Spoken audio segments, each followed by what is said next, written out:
so you can like.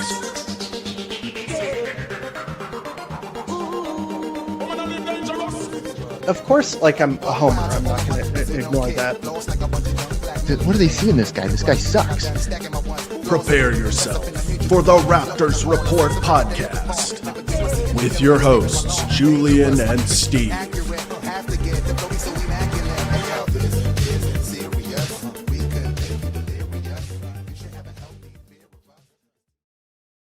Hello, Raptors fans. Welcome back to the Raptors Report podcast. I'm here, as always, with Steve. It is 8:30. It is the 16th of February, and we have just gotten finished with the All-Star Weekend, and we've got a lot of takeaways from that.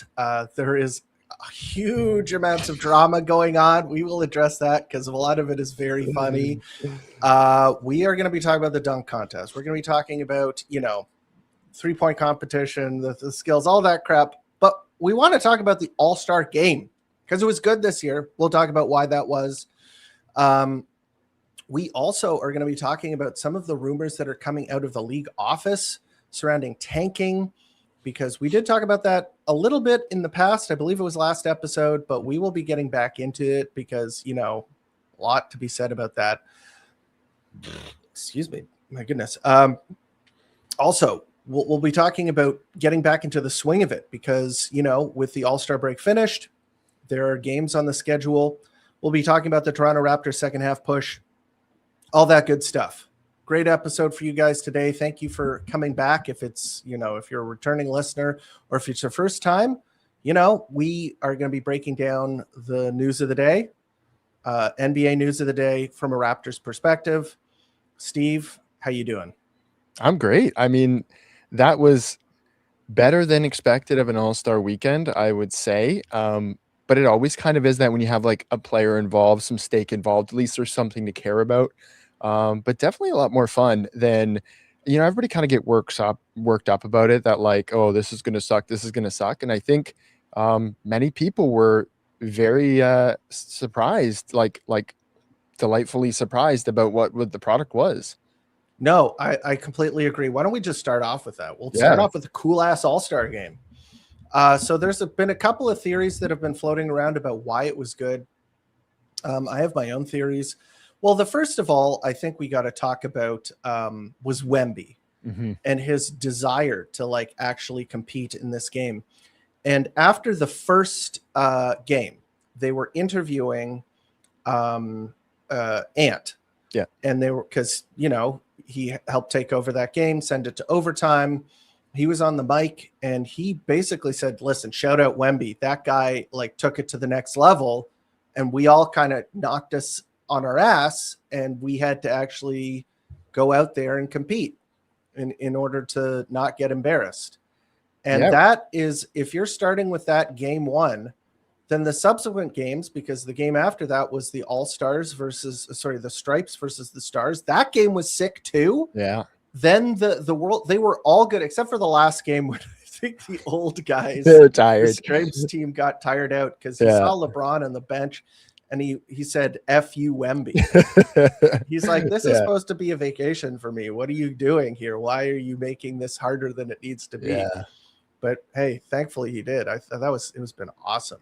Yeah, I mean, my takeaway before the game started, I was like, if Anthony Edwards cares, the Stars can win this, because if he actually tunes in, why don't I try to go for the MVP? Why don't I try to whoop some of these guys' asses? There'll be a game out of it. And Wemby came out there wanting to win. You saw, obviously, we got to shout out Scotty on the game winner. That was, oh yes, of course, that was awesome. He didn't know it was the game winner. Didn't know it was the game winner. Well, because it went from the timed to the point score in the overtime. So, I mean, I don't blame him for not knowing that it was. I probably let's blame the coach for not telling him. But he was super surprised. That was so awesome. It was, and he set the tone as well with his defense, as did Cade. Cade Cunningham was coming up with some rim protection blocks. That was awesome. It seemed like all the young guys really, really cared. And you saw Wemby's face after Scotty hit that rim. He was legitimately pissed. And I don't remember that happening for forever in the All-Star game, people caring that much. So yeah, that was great. And it's honestly really great to see that going forward, these guys might continue bringing that, right? No doubt about it. I mean, if they keep the world format, Wemby's going to continue having that fire lit under him. I think the format was good in that I think breaking it down into smaller teams and running it kind of as a tourney, it gave it like, that was theorized and everybody postulated like, well, maybe it'll do this, but people were just like, these guys just don't care. Yeah. But at the end of the day, you add a little bit more competition than is usually there. Yeah. And they do care a little bit more. And it turns out that just caring like a little bit more makes it more fun. And it doesn't have to be peak hoops. It doesn't have to be playoff basketball. But the thing is that you're watching the best players in the entire world. So they can be at 60% strength and still be pretty amazing. Yeah. And somebody called it basically saying it's almost like each game was a fourth quarter. And as they set it up as just a 12-minute game, that's was pretty a great much idea. That worked very well. And I think even in the last game, what was clear was that the young guys were out there to whoop some ass and to try to prove to these older guys that like it's their league now. It's our league now, exactly, right? And Kawhi was just tired at that point, and he wasn't ready to carry the torch any longer. He already put his statement with a ridiculous 31 points in 12 minutes. That was one of the most insane things I've ever seen on a basketball court, where he just went nuclear. Yeah. Just hit what I must have been 5 threes in a row or something like that. Then he stole the ball and dunked it. And just he was looking like prime T1000 or with T800. They always he's more robotic than T1000. So he's more like the Arnold version of the Terminator. But he looked unbelievable. Yeah. And then, the Stars versus the World game was also really, really, really good. Oh, wait, no, that's the one we were talking about. Yeah. We're talking about the World versus the Stars versus Stripes. Yeah, exactly. Yeah. That one was really good too, where the Stripes came out on top because of two buzzer beating shots. One by Ant to put the Stars up, followed by the game winner by De'Aaron Fox. That was awesome. Yeah. It was cool for him. The latest addition to the team. Like he was almost not at the All-Star weekend, and then he hits the game-winning shot. That's pretty cool. Yeah. The only unfortunate thing was just you have Wemby on the World team, really trying hard, and some other guys on the World team were trying hard too. It wasn't just him, but the people who like the KD bomb, which we will get into, has him calling out Nikola Jokic and what's his name, Luka, for not trying, and they really just did not care. Yeah, they were probably I don't know, dreaming of horses and cigarettes or something on the sideline, but they did not play in the fourth quarter. As the game went on, they just put on players who actually wanted to play hard. So that was kind of disappointing. But other than that, I thought it was a really, really good All-Star game. So and and I think if Shea had been there, if Giannis had been there, I think the World team obviously would have put up a bigger fight and probably would have tried a little bit harder because Luka and Jokic did not care. They haven't cared at almost any All-Star game they've been to. They just kind of goof around. That's how they want to do it. But the fans want to see something else. The fans want to see it a bit more competitive. So it's fine that they at least got out of the way, right? Yeah. At that point, it's better than staying on the court and, goofing around too much and trying to hit full court shots or something, right? So, at least there was that.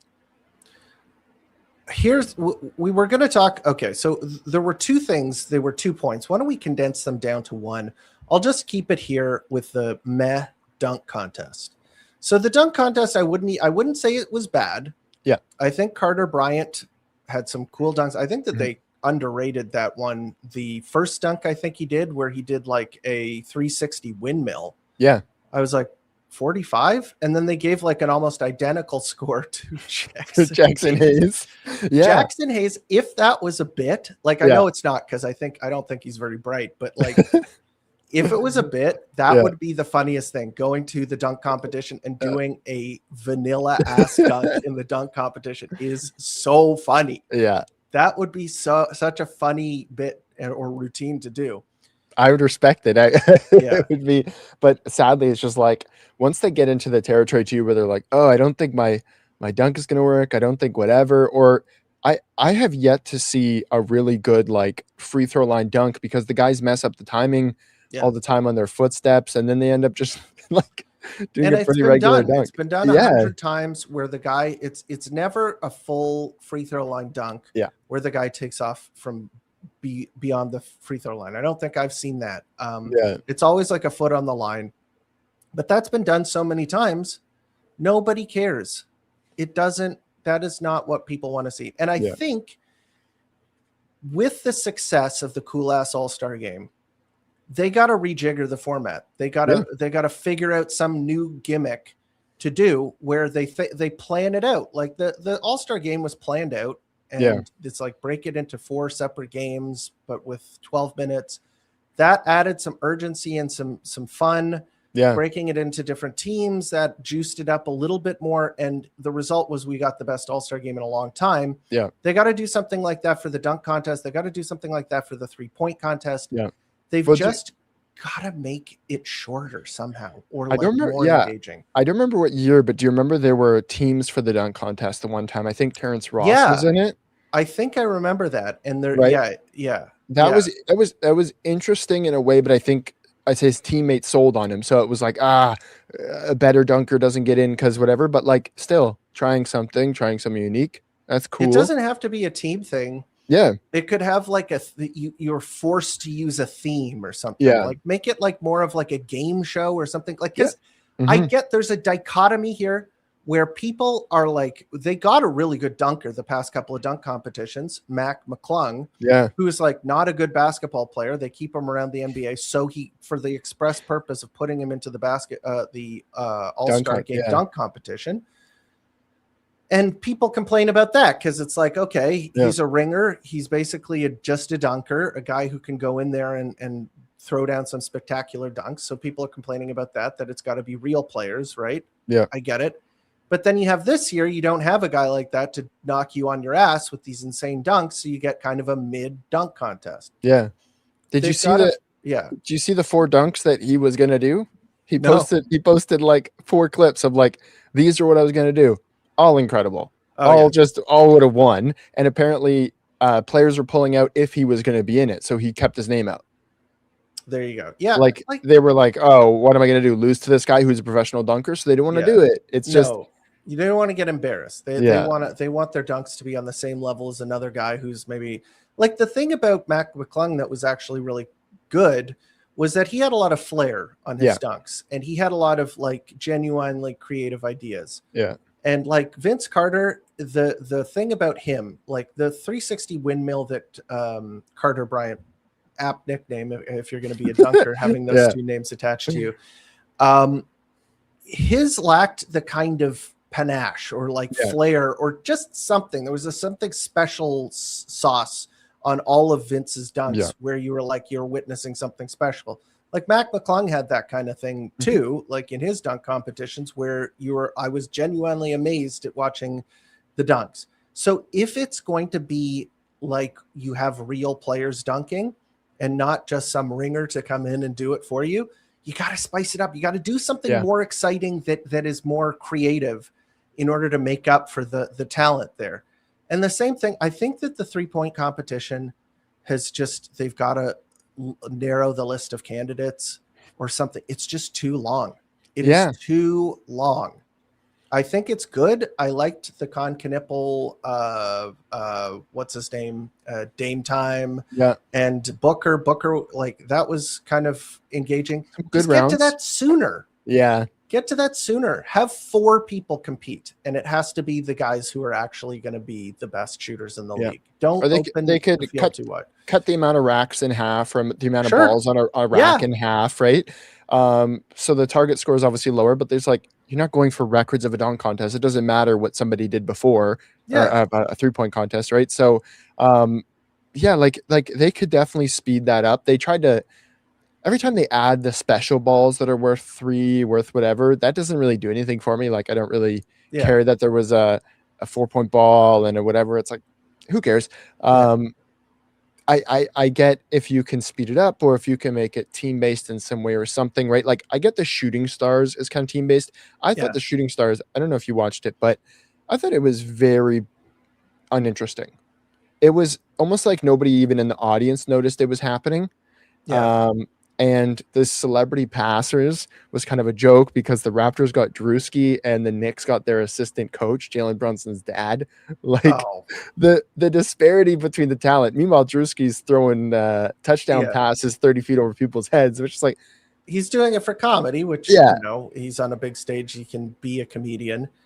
Yeah. I mean, like they screwed up the Like I remember there was one, I don't know if it was last year or the year before that, where the rules on it was like some moving target or something, and you could yeah, miss on purpose. And yeah, like they counted it for something, or they didn't have to put it through a thing. And I remember, I think it was Scotty Barnes or somebody was in that, and they did it the hard way, and the other team yeah. was just doing it the easy way. Well, I It know was like, this when is so stupid. didn't Wemby get disqualified because he just purposely missed them all, and then moved on, missed them all to go as Yeah, fast as possible. And I think he got disqualified if I remember correctly, because after like I remember I have like the visual of them telling him you're disqualified and him being like, what?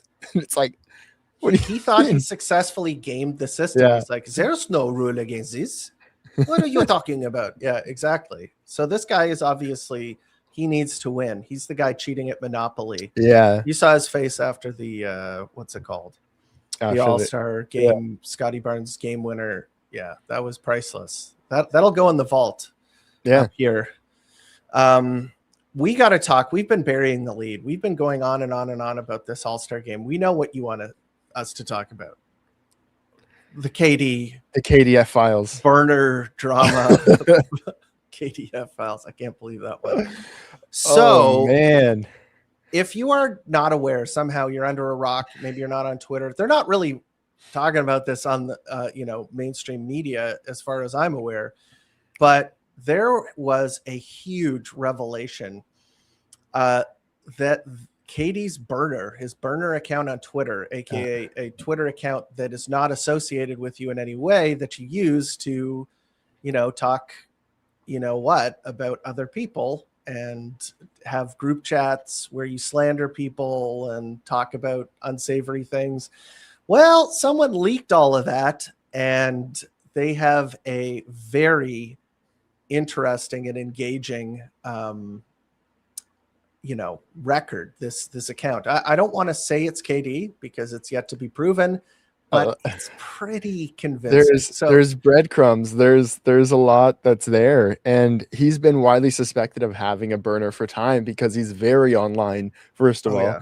and he talks enough trash as it is, and then like people have suspected. Like I saw, if you're familiar with the account, free like burning hot takes or whatever it is, like some kind of historical, like they recognize when somebody called something super early. And somebody in 2023 suspected that account of being the burner. And it's like, how long has this been thought of, right? And now it's gone private, right? Like it's shuttered itself. It's gone private, so nobody can look at his tweets. That is a red flag as well. Yeah, and well, like here's the thing: is that if you are thinking, there's one thing that I can say against it, and then there's one reason why I think it's real. So the first one is that if you are looking at it from the perspective of a troll who is trying to implicate KD and set him up. Yeah. A lot of the circumstantial evidence surrounding it, so use of pictures that he was using, the dates, like leaving maybe breadcrumbs for other people to find, or you to find and then point out as the troll, you can do kind of stuff like that to make it seem like somebody else is a person of interest, right? You set up the account, you frame them, and put all this effort into making it look like that. That's a possibility. He is an international athlete who has pissed off a lot of people. So, there's a modus operandi there that a person could try and set him up for slander like this. Yeah. The thing that makes me think that it is him is the fact that in the DMs, it's all the people he hangs out with and knows. So there are people who he has, like in the past on his main account, interacted with. Yeah. There are people who are like huge KD stans that are like, glazing this guy nonstop. There are people coming out and saying like, this is the burner that was used in the Nets space. That was like, there was a, whatchamacallit, a mutual, what's that called? DM? Like a group chat. Group chat. Yeah. There we go. There was a group chat for the Nets, and this is the account that was there for that one, et cetera, et cetera. I think it's him. Yeah. And I think that the fact that nobody has come out and immediately denied this and is just kind of waiting for it to blow over. He hasn't tweeted since. He was on his phone. Every picture of him from the All-Star game, he's on like his him phone. sweating bullets, just So like funny. looking like doom scrolling on his phone. Like, oh my God, he was in between. First of all, he made fun of Shams for being on his phone during the Celebrity All-Star game. Meanwhile, there are like 15 clips of him like just like nervously scrolling Twitter, and like he looks like a ghost when he's standing next to LeBron. LeBron's like, and he's standing next to KD, and KD's like, as the weight of his previous actions are closing in on him. Like, I know. Are you familiar with that video of that I guess like Mexican singer or something, and he basically gets a note while he's performing that's like a threat from the cartel or something, basically saying that like it's over for him, and he like reads it like, oh, and just keeps going. And somebody compared that to KD. The death note. There's the Mexican singer there.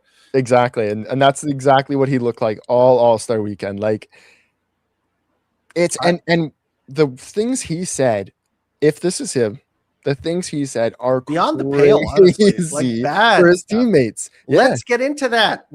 Somebody has compiled a bitter Suns fan. The KD files. Kudos to you. Okay, posed. So let me just share the screen really quickly here.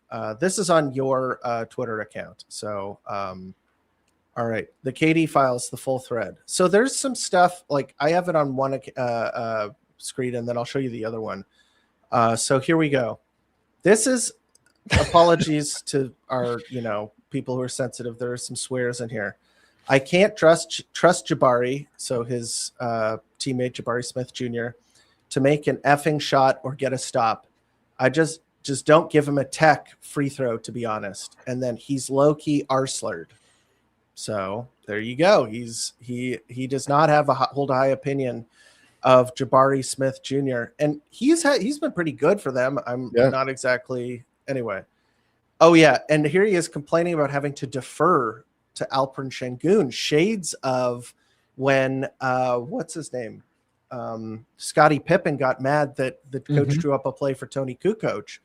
So coach called that play pass to Alpi, LOL, Alperen Şengün, of course. I'm going to turn the ball over with this, ass team. I D8 GAF. Your franchise player can't shoot or defend. That's way bigger issue than my turnovers. Remember, these guys are your future. Big thumbs up. Okay. And your future, not our future. That's not a long-term sounding guy there. This is crazy stuff. It really is. That's the big one. But let's see if this. I mean, there's the other one where I don't know if it's real, but like he says something about triple-double cocaine bear or something. And I don't know if he's referring to Şengün right here. There. No, it's not Şengün. He's talking about Russ, I believe. Oh. Because they're talking about guards. They're talking about guards. Right. Pull the numbers for all those guards, and I bet it's similar all around. He said that pick disproved it, though. That's the point.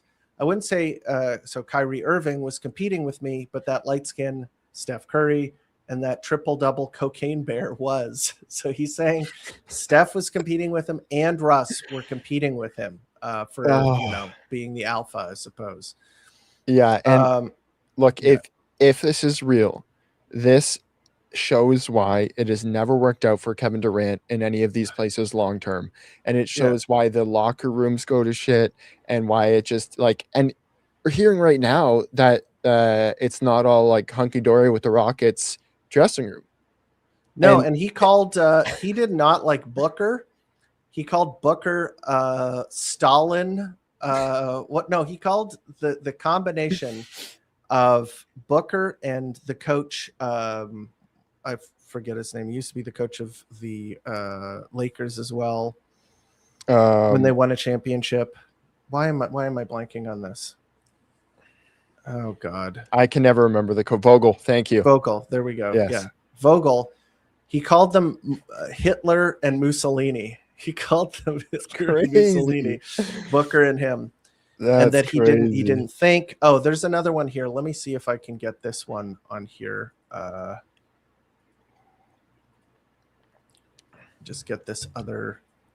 And somebody had brought up, they were like, if we had got KD, what kind of crazy stuff would he be saying about Scotty and about Grady Dick and about my gosh, he'd man. be slandering them like crazy.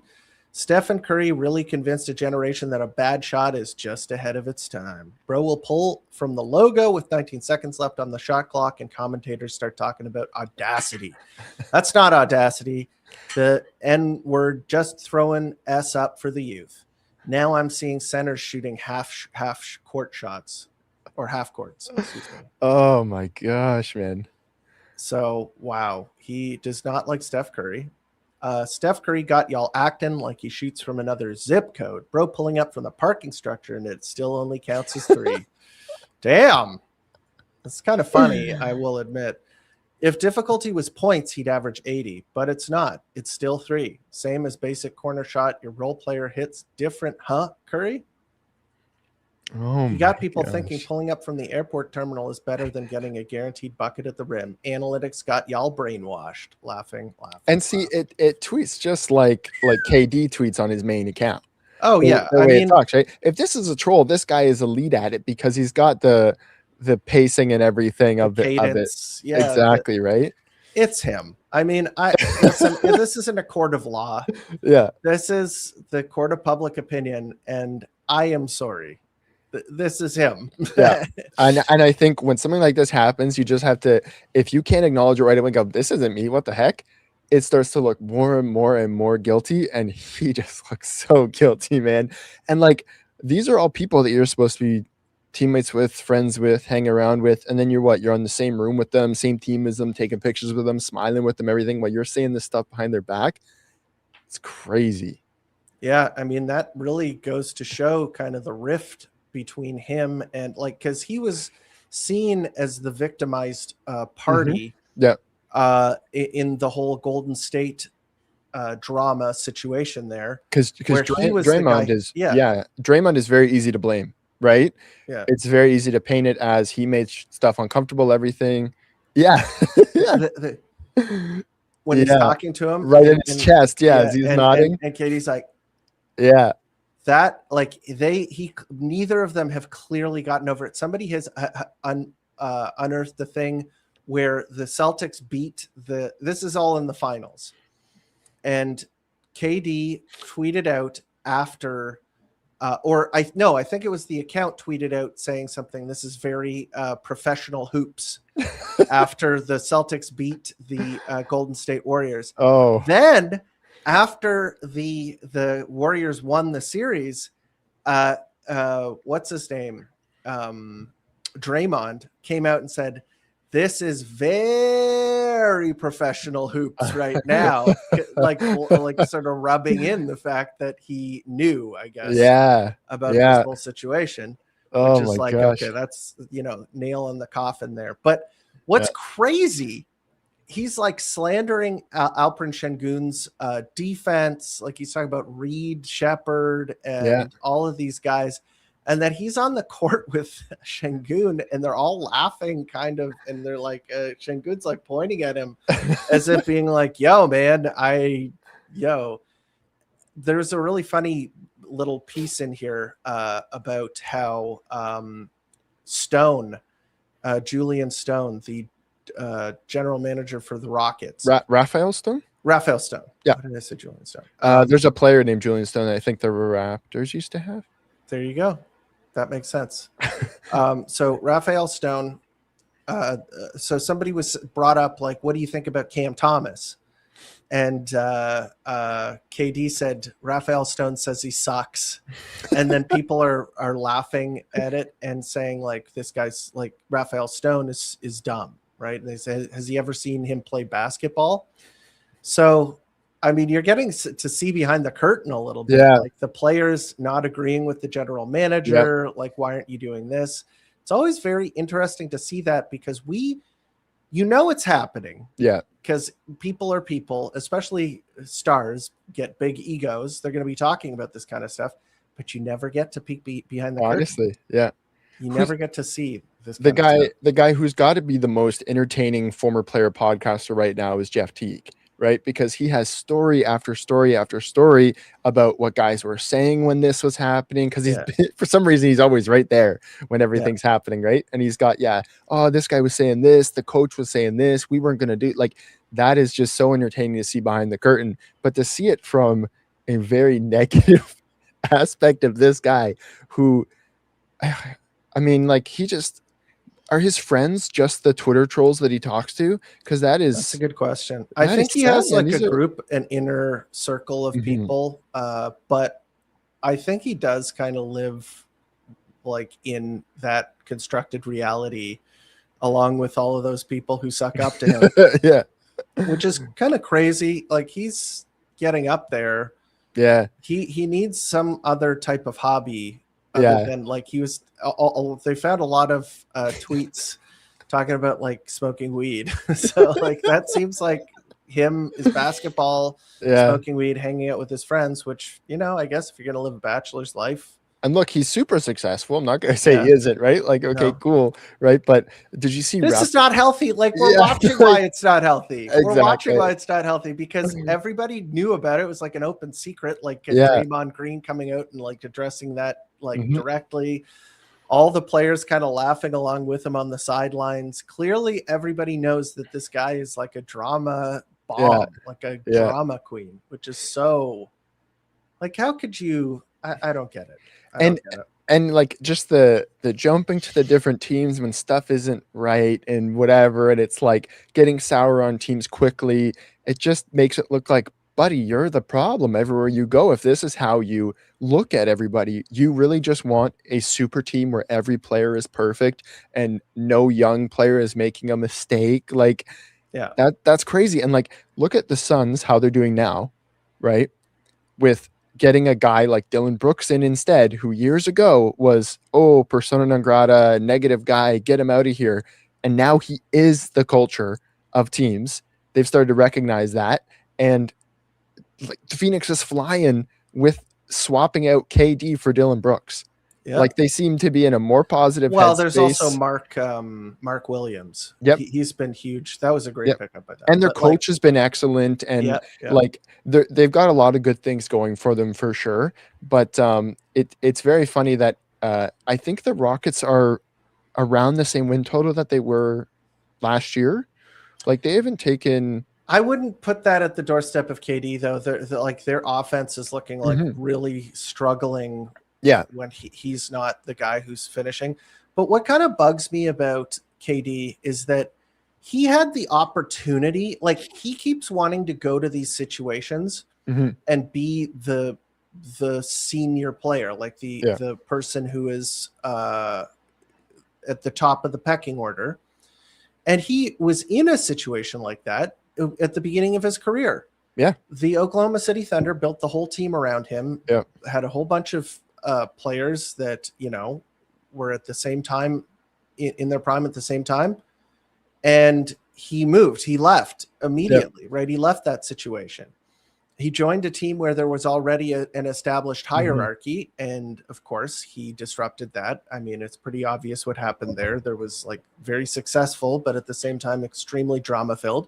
Then he goes to the Nets and he gets that situation. He's clearly the alpha dog there. Yeah. And then, things don't work out there. He goes to the Suns. That's Booker's team, right? There's an established pecking order there.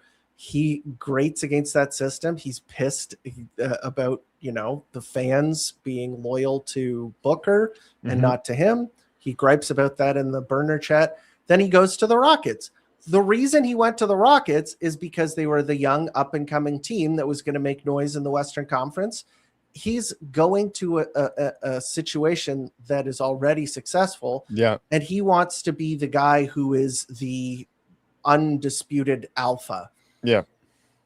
It's just like, I think in those situations, just a dash of humility Yeah. would have made things work way better. For sure. And that's not to slander him as a player, because he is clearly a top 10 of all time player. Yeah. He's clearly arguably the best scorer of all time.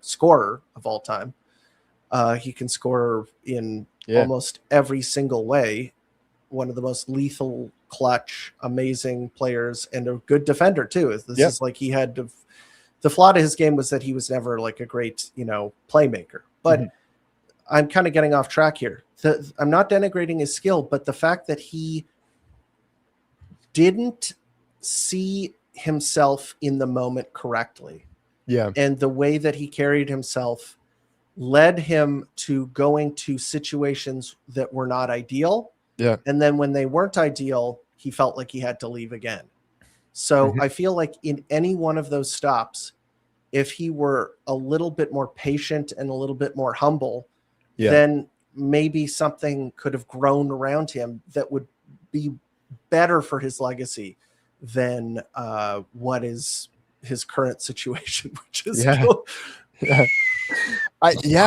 Like, public opinion of him just continues to slide. Like, they've called him a snake ever since he left for Golden State. I mean, you lose to a team and you go to that team. That is, everyone's going to think that's crazy, right? And like, people were already on LeBron for how he hopped teams and built a super team, but then KD immediately took all that like attention by doing it like, oh, you're joining this team. Wow. Okay. Right.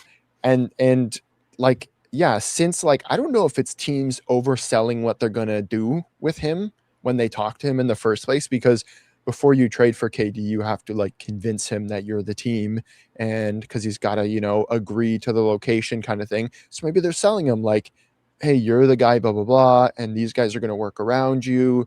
And then it's not exactly that when he gets there.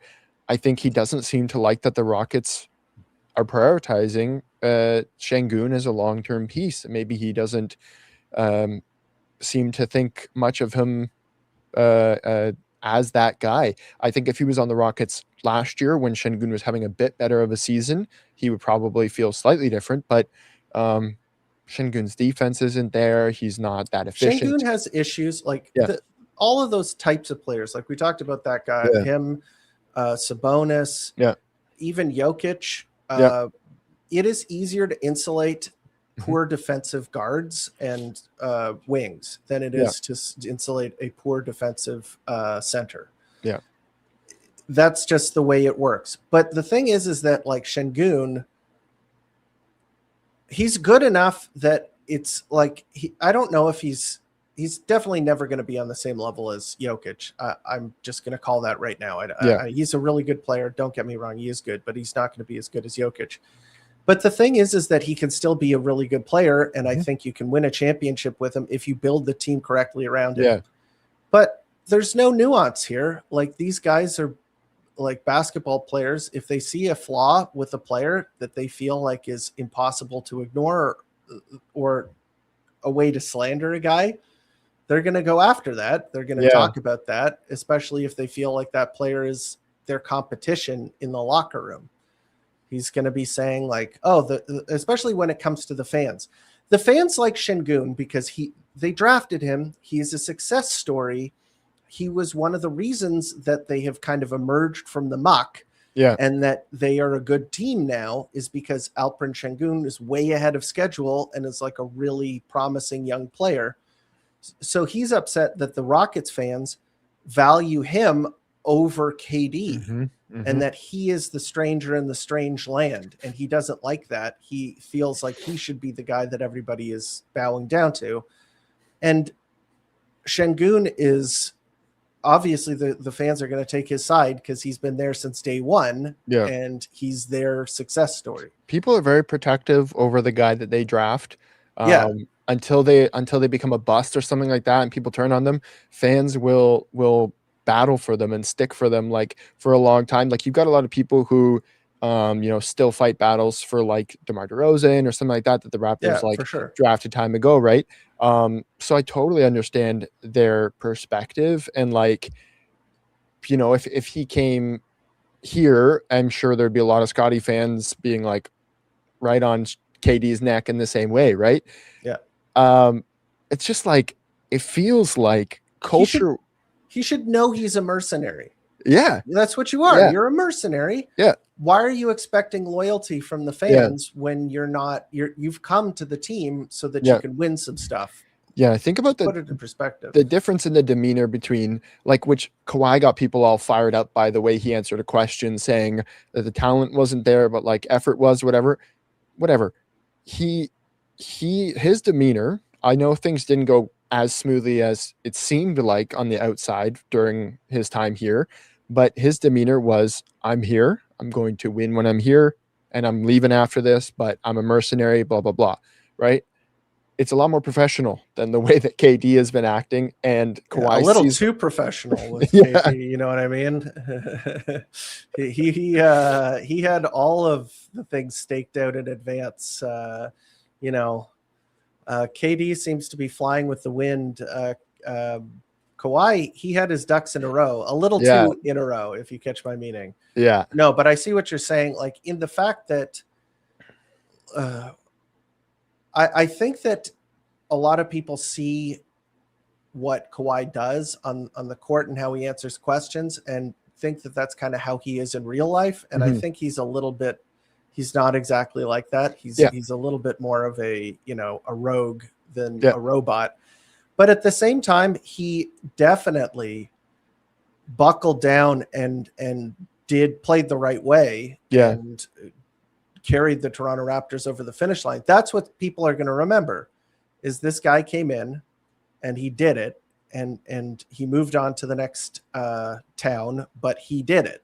Yeah. Whereas with KD, it's a lot of the drama and not the same results as, what the Raptors got with Kawhi. So we could talk about the Kawhi situation with we should.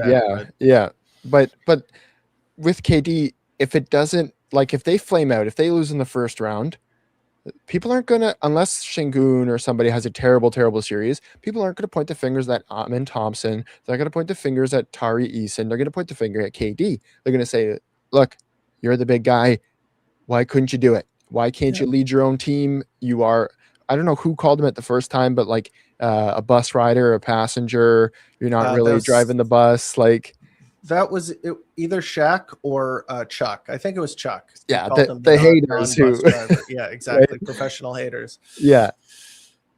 But like, they're going to point the finger at KD, and for sure there'll be a lot of. It'll be deserved. I'm wondering, like, what team is going to want. Like, of course, there are going to be people who are going to go out and try and get KD, but I think people are going to be a lot more cautious now. Yeah. Especially now that this is out. I'm sure in the NBA, if you're the general manager, you know about this kind of stuff. Yeah. Yep. You know that he is a caddy player who will talk about your own players and not there's probably worse players doing worse stuff. Oh, right? For sure. Like, no doubt. Yeah. If teams will stomach Miles Bridges and Kevin Porter Jr. and all this, they won't turn too much of an eye at KD. But if he has a quick turnaround with Houston, if he's like, hey, get me out of here in one season, people aren't going to trade real value for him, because it's like, what, for a 1-year rental before you upset the balance, get upset, make fun of everybody on Twitter to a bunch of trolls, and then leave? Like, well, the things about Miles Bridges, Kevin Porter Jr. is that, like, that stuff that they can stomach because it doesn't hurt the bottom line. Yeah, it doesn't stop the machines of the team, the wheels from rolling. Like, this is a very sad state of affairs. It is that this is like, capitalism 101 is that if you're making the cheese, you don't. I'm going to mix my metaphors very horribly here, but like you don't overturn the apple cart because some of your players are domestic abusers. And that's not, please don't take that as me saying that that's good. I'm saying that's the reality, how these teams operate. They might see what KD is doing, where he's undermining team morale as the graver sin and the more toxic sin than something that you do off of the court. It's true. That is worse, but is not as detrimental to team chemistry as the other thing. So Yep. Like, I don't know. Like, What's interesting about the Rocket situation is their coach Ime Udoka. I don't feel like he is a guy that the players can approach and go, KD is being a dick to me. I think he'll say, shut up and play. Like, what are you talking to me about this for? Like, yeah, similar to Missoula, like these guys who are like, just play basketball. Whereas like somebody like Darko would be like, oh, come here, let me give you a hug. I'm sorry that guy was mean to you. And like yeah, actually have that talk. Like, do you remember Nick Nurse's book excerpt where OG complained to him multiple times that Fred was monopolizing on the ball and not letting him touch the ball and stuff. And he brought it up to Nick, and Nick said, oh, okay, like we'll figure that out. And then he still does it. And then OG says he's doing it again. And Nick just kind of goes, oh, okay, and doesn't address it at all. He didn't feel he needed to. He didn't feel it mattered. And all of that, I think, are things that built up to OG wanting to be respected more as a ball handler and stuff like that, and planted a seed like that. So I think the coaches themselves, by being callous and by being disconnected from internal affairs like that, where they're like, that's player dynamics, I don't want to mess with you guys, whatever, I think that can cause big problems. So it'll be interesting to see if Udoka can keep the locker room when this kind of stuff is going on. that will be, because I remember there's actually been like, there's no doubt in my mind that KD is going to his coach Udoka and saying, Alperen Şengün, this guy's defense is garbage. Like how, like all the stuff he's saying in the group chat, he's probably going to the coach. And then the coach calls him a veteran. And then guess who comes out in front of the press and says, like, it's been a problem since day one since I've been with the team is Alperen Şengün's defense, which is no doubt like that is an issue with the team. So it's not like they're making up some drama or whatever, but that's the kind of stuff that I think can really do damage to a locker room. Is that you have these sort of cliques that form. And case in point, you have to, like, looking at last year's Suns team and this year's Suns team, that last year's Suns team was so toxic. It was insane. Yeah. It was crazy. Like, even Nurkic is looking better this season. It's so true. Like, I was saying, like, this guy's washed, whatever. He's still not great, but he's been a lot better than he was on the Suns. Yeah. Like, I'm sure that dressing room was like, oh, definitely reeked of drama. With the Beal situation and all that team looked so doomed. And the way they pivoted out of the Durant business was brilliant. And they still don't know what they're getting from Jalen Green. I don't have like superstar projections on him, but like he's only played like 7 games this year. And when he's supposed to be like, I mean, maybe he can add a scoring touch when he comes back. It's just, they are now in such a more positive place.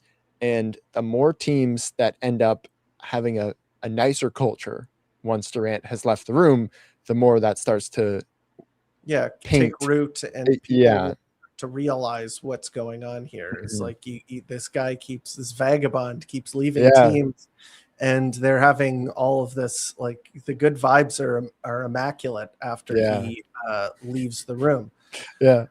Okay, so we've kind of drilled this down. There's more stuff. Like, I'm sure there's stuff that we haven't covered in terms of the KD drama bomb, but that is yours to discover. And I'm sure there will be more revelations. Maybe more people come forward with more scorched earth testimony.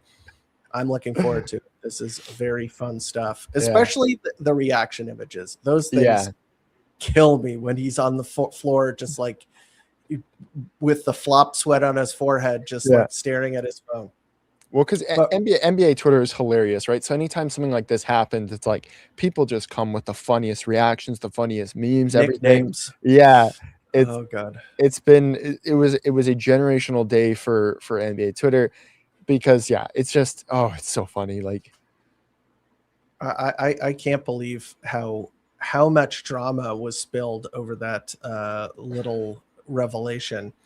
And it came from like him trying to weasel out of owning up to the fact that he's like in a drone company that's like bombing, invest in a drone company that is actively being purchased and bought for war, and ignoring the question when he's getting pressed about it. And there's no misunderstanding of him. He's just so blatantly ignoring the question. And it's like, so that combined with this, And one of the things was like, I think a Canadian Twitter user basically called him out for supplying Israel with drones. Yeah. And he, in the group chat, said, they got drones. They need drones. We got drones. Yeah. That's what the thing said. It's like, oh, it's a joke to you, man. Like, I know it's these, very callous and very like, I'm laughing, but it is pretty beyond the pale. It's dark stuff. And it's like, those are the kind of things that it's like, I thought this guy cared about his legacy, but I guess at some point he just stopped caring and just decided, no, I'm just going to be a Twitter troll and I'm just going to try to have my ways with teams and all this stuff. And it's like, all right, man. It's a shame. Okay, let's move on to the next topic, because this one's also kind of interesting. It's in a league fashion, and yeah. So we were giving flowers to Adam Silver for redesigning the All-Star game because it was better. Okay, this is one, I have it here at the bottom. Adam Silver wants a tournament to determine draft order. So, like I said, that's just a title. He has suggested it. I'm not saying that this is something that they're going to do. He thinks that this might be a way of doing it. So somebody took the meme of the meme where the guy is slapping his product onto a tank of water that's escaping. And it's used to just whatever is the solution to one problem is a solution to every problem. And so making something a tournament is what Adam Silver uses to solve problems. Like, take a look at the play-in tournament. That was a success. The cup tournament. Yeah. Now the basketball all-star game tournament. I mean, a lot of those have been good. Yeah. I mean, I don't mind the cup. The cup I would put below the other two, but like, I would say that there's pretty good result here. This one I don't agree with. No, it doesn't fix the issue. It's setting up for another problem. Okay, so you want teams to remain competitive in some fashion. Okay, so a good team can tank to get into it and then win the tournament. Yeah, exactly. And then the whole thing with like traded picks, how does that work? Pick protections, how does that work? Like I don't know if you saw, but somebody joked that okay, well, here's Oklahoma City showing up to play with with LA Clippers pick and winning it. Yeah. Like, it's like, but if it's under a certain amount, then the Clippers keep it. Like, it doesn't make sense. They'd have to start removing pick protections. Like, they'd have to kind of dead that. And then how does that work when you've traded a pick? Does that team no longer, like, there's lots to work wouldn't out. Pick protections just work the same way that they do right now? Where if you win the tournament, then if the pick was top 6 protected, if the team wins the tournament that had that pick, then the protection would have to wait until next year. It would just be the same. But I get what you're saying. Like, I think the first point that you made is like the very salient point that I think that should be on the mind of every single person who is suggesting some variation of this. I've seen it pop up. Anytime that you don't have the worst team, where it is literally you have to be bad from minute 1. You have to be bad from minute 1. You can't just wait out a season at 500 and then at the very end duck into the lottery and get the top 1 pick. I mean, I guess the Mavs did that, but like, if in a normal world, you reward the teams that are bad. Yeah. Because it's harder to be prolonged bad on a prolonged basis than for a team to hover around 500 for the whole season and then at the very end tank like 5 games to get out of the playoffs to get in this stupid tournament and then win it. Like, it is so much more rife for abuse of teams blatantly throwing real games. You want this to be them to be throwing games in February, March, and then in April, everything's kind of settled. Right. So that at the very end, when people are paying attention, you don't have these teams that are in 6th or 7th or 8th, dive bombing out of the playoffs, like losing all of their games, holding out all their games so that they can get under the threshold so that they don't make the playoffs.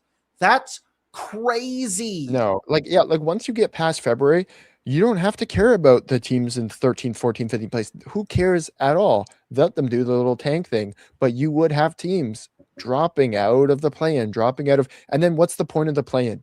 What once you've got that, the play-in thing you created, which has been somewhat successful, Yeah. is now pointless. And then the other thing I had the thought about, player movement changes in the way that now you would have a bad team trading for an expiring contract of a decent player to win a thing. Somebody would have traded for Zach LaVine to have a scoring punch in the tournament. Yeah. And I it's mean, like, that could be good. Like it'd be, that's maybe one of the points for, but it would be really interesting, but it's Yeah. like that team isn't actually getting better. They're getting a good player, renting a player. a renting player for a very short tournament to like win this thing. Like it's a bit weird in that sense.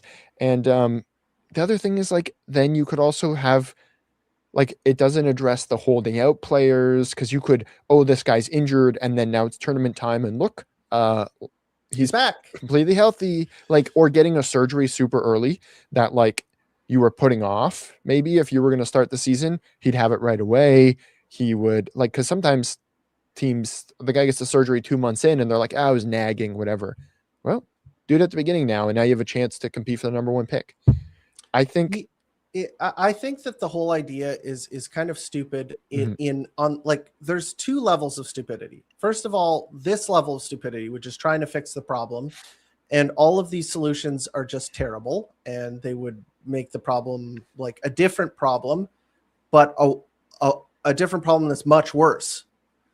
And number two is the biggest issue I have with this is that it is so unnecessary. Mhm.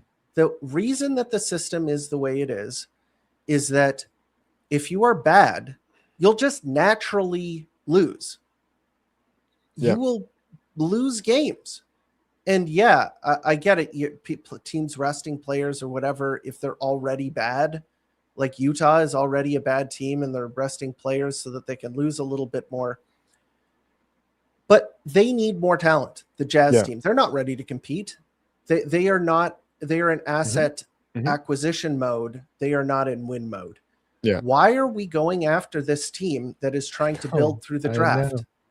And the bitterness. I mean, did you see that somebody said that the team that was internally pushing for these changes is OKC. It's like, how nice, man. You guys benefited. The Spurs benefited. All these teams got their stuff, but now the Jazz might benefit, or now the Wizards might benefit, and it's, oh, let's change it. It really leads right. It's called pulling the ladder up behind you. Yeah, exactly. You got up to where you needed to go, and then sorry, everybody else. And the crazy thing about this idea is that it's not even the worst idea that got floated out of Silver's camp. Do you see the abolish the draft and just make them free agents? Yeah. I could have even brought that one up. That one is much worse. Yes. It's like, why even have the Eastern Conference anymore? All the Western Conference teams are just going to get these players, and you already give them the first overall pick of good players all the time. If you've seen the first overall picks that ended up being Eastern Conference players, it's Risa Shea, it's Paolo Banchero, it's like, who's good, whatever, but it's not the Western Conference guys. The Wemby, the Cooper Flag. Cade. Yes, Cade is in that conversation. And that saved that franchise. The Pistons would be absolutely nowhere without Cade, so that's great. But look at that team. Everybody's talking about Detroit basketball and how amazing it is that they were. Well, guess why? They were bad for a very long time. They were ridiculed. They were the team that was Utah, that everybody was talking about how like horrible they were bad on purpose, blah, blah, blah, blah, blah. They got some competent management in and decided to end the rebuild. But they had enough talent. They had all of the guys that they needed to, because they were in this prolonged bad stretch. Just let it happen. Yeah. Donkey makes a great case. Like, exactly. These young players would be competing for the replacements. Like, sure, man. Yeah. If you play well enough, AJ Devontae will take your minutes next year. Great. And the thing is that like when teams are tanking and are bad, all of these younger guys who, second draft guys who bounced around the league get a second opportunity to Yeah. play. It's not like they don't play anyone in those spots. It's not like, they play down a couple of players when the other players are injured. No, other players are playing in Yeah. their spot and getting an opportunity. And like, yeah, you could say like none of these guys have a shot, but I mean like Lou Dort, like they found him. Yep. Like a lot of players, like Beef Stew and like all these kind of role player-ish guys that were around during the rebuild, but were like good enough to stick. Yep. That's stuff that would not have happened if there wasn't a team willing to give those guys minutes. And a lot of the time, giving young guys minutes, that equals tanking. Like that is being bad.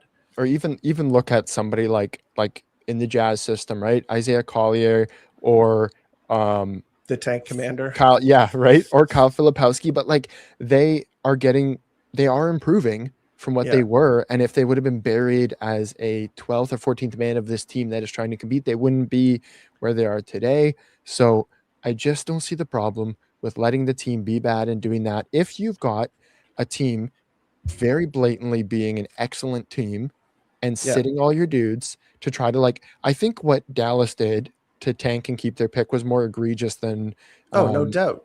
How some of their things, like the Sixers, funny enough, their last tank wasn't even exactly a tank just because they got real injuries.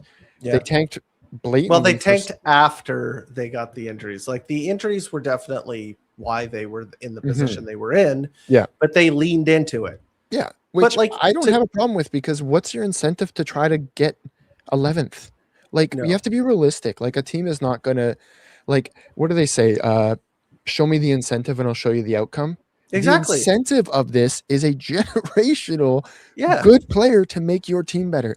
Obviously, if you don't have a chance at going to the playoffs, making any noise, you've got a better chance at improving your team going forward. Just the way it is. And that's going to be the case if you rejigger things and make it so that, a team that wins the mini play, you are creating a different type of incentive that you have to think through. Like you are solving one problem, but then there is another perverse incentive that you did not account for that will appear, because every team will want to get that. And the only way that you can eliminate that is by doing the nuclear option, which we discussed why it would be a bad idea. Just eliminate the draft entirely and let them sign anywhere they want to. Well, that would be great. I mean, I would love to see the LA Lakers win every championship from now until the rest of, until the earth stops spinning. But did you see Rich Paul's idea? No.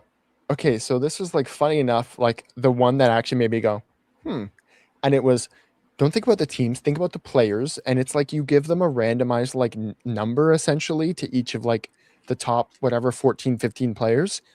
And it's a flip a card. I don't know if this is exactly how he phrased it, but it's just guess what? You're going fourth, and the team that's in fourth is the Pacers. So AJ DeBonsa just went fourth to the Pacers. It's like a card of a team.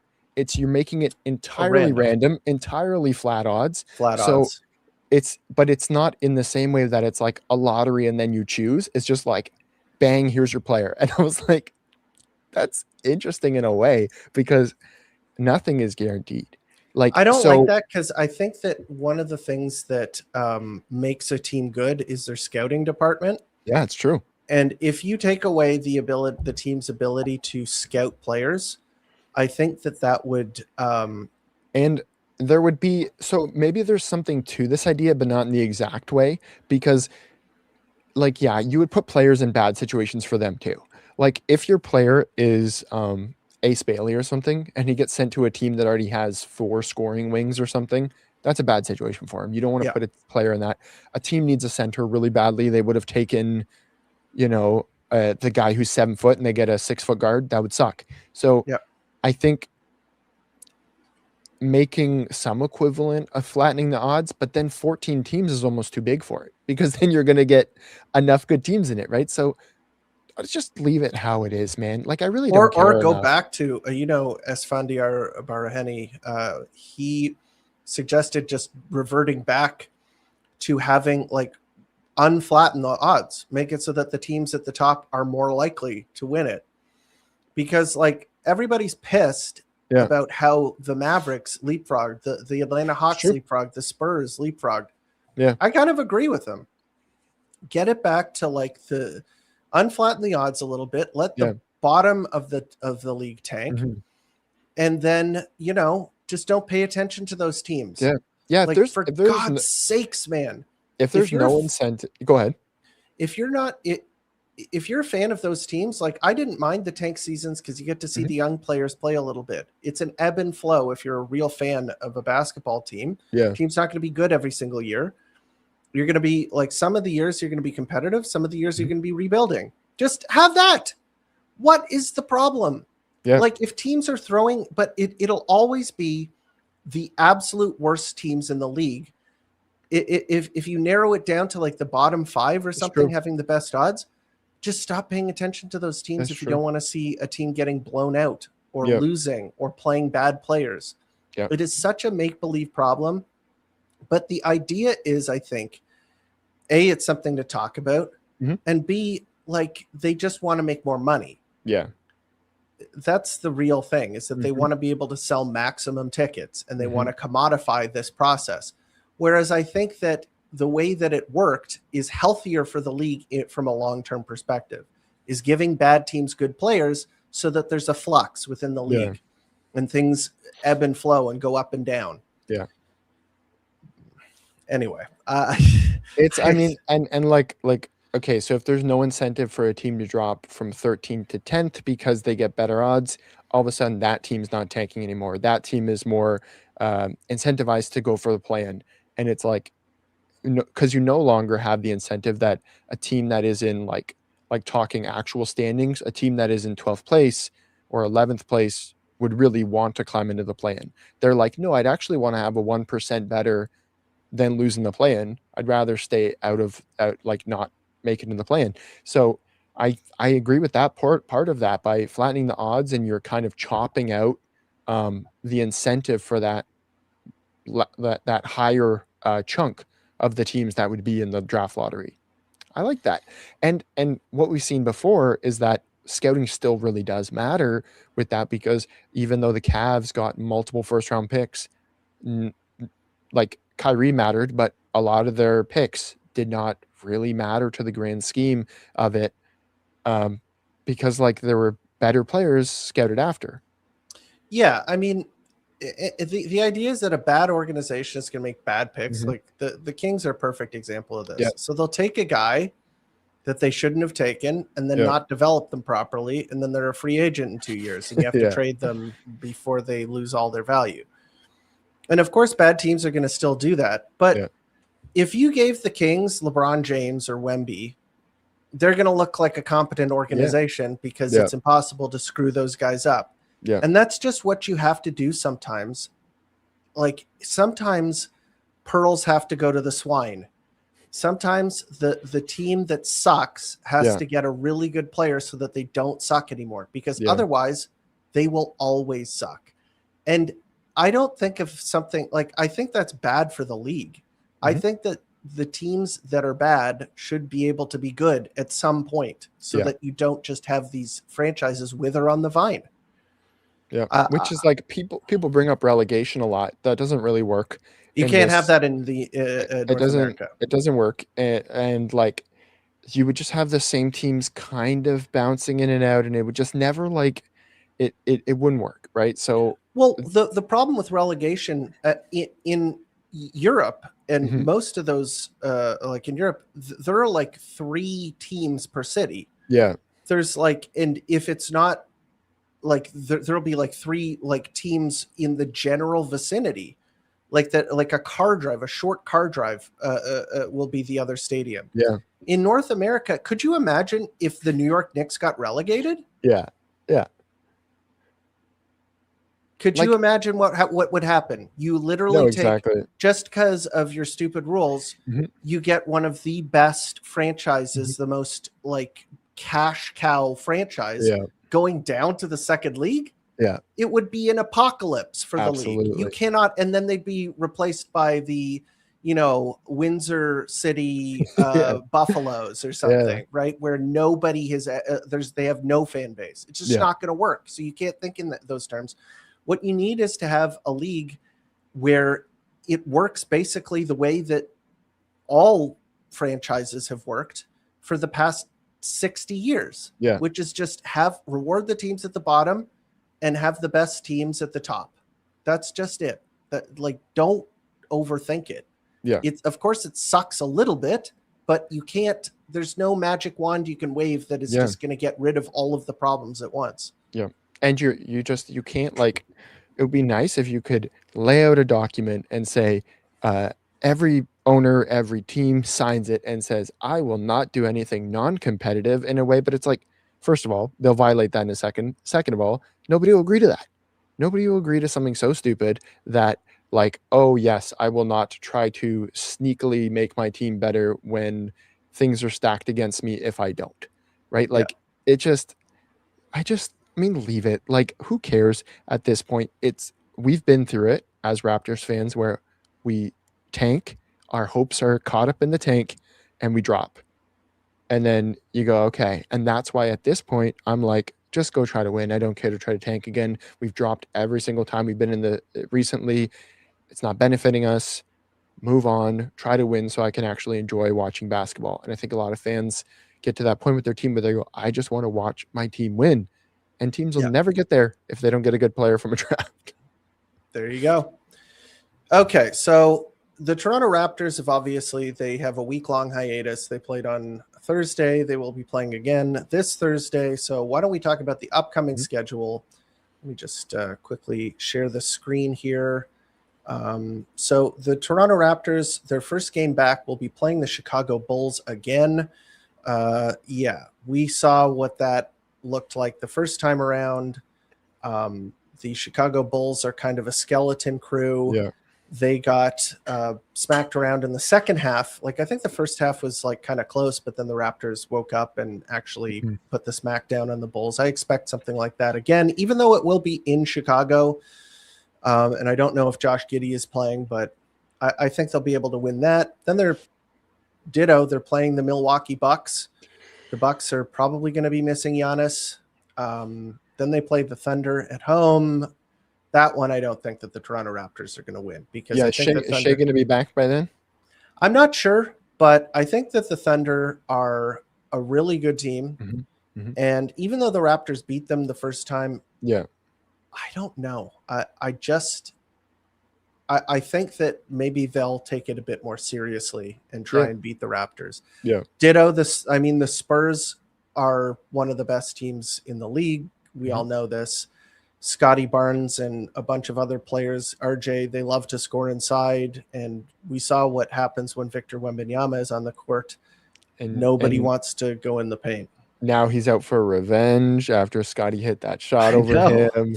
That game might be ugly. We'll see. Yeah. But then, I mean, all these road games are all cream puff opponents. The Washington Wizards, even though I say cream puff, the Washington Wizards have beaten the Raptors this season. So, and then New York, it just owns the Toronto Raptors. So I'm not too optimistic about that. What do you think? What are the next? I guess I went 6 games. What do you think about the next 5 games? Do you think they've got all those road games? Yes, road games. Yes, I definitely see a 3-2, which is good. I think to stick around 6th, to stay in the top 6, they need to go about 500 the rest of the way. So anytime that you can, take 3 of 5, that's great. I think 3-2 is the safe bet because I think you're right about the Thunder, being more ready for them this time. Obviously, they got a great coach, and especially if Shea's back or something, right? I don't know how serious his injury is, but I don't have high hopes for those 2 games. What do you think? I think they're definitely going to lose the Spurs game. I think that they're probably unfavored against the Thunder, but they did beat them the first time. It might be a matchup, styles make fights. The Raptors play a similar brand of basketball, the high pressure, fast break defense that takes the fight to you. Mhm. Maybe they just have something that the Thunder are not comfortable with. So, But it's a home game, right? yeah, the Raptors' home So record isn't exactly sterling. So I'm yeah, not so too. you're not going to get a big performance out of Emmanuel Quickly.